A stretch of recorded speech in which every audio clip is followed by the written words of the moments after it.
ସକାଳୁ ତର ତର ହେଇ ଠାକୁର ପୂଜାଟି ସରେଇଦେଲି। ବାଟିଦେଲି ବିରି। ଆଜି ବଢ଼ି ପକେଇବି, ସେଥିପାଇଁ ବଟାବଟି କରି ଛାତ ଉପରୁ ଧରିକି ପଳେଇଗଲି। ତାକୁ ଫେଣାଫେଣି କରିକି ବଢ଼ି ସବୁ ପକେଇଦେଲି। ବଢ଼ି ପକେଇ ତଳକୁ ଆସିଲା ବେଳକୁ ଝିଅ କରିଦେଇଥିଲା ରୋଷେଇ। ପଖାଳ ଭାତକୁ ଆଳୁ ସିଝା ପେଟେ ପକେଇ ଦେଇକି ରେଷ୍ଟ ନେଇଗଲି। ଉଠିଲା ପରେ ସନ୍ଧ୍ୟା ହେଇଥିଲା, ପିଲାମାନଙ୍କୁ ଟିକେ ନେଇକି ଛାଡ଼ିଦେଲି ଟ୍ୟୁସନରେ। ଟ୍ୟୁସନରେ ଛାଡ଼ି ଦେଇକି ଆସିକି ମୋ ପାଇଁ ଟିକେ ବସେଇ ଦେଉଛି ଚାହା।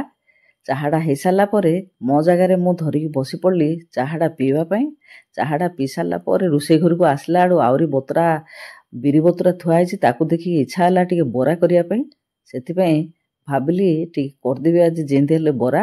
ବଢ଼ି ତ କେବେ ଯାଇକିରି ଖାଇବି।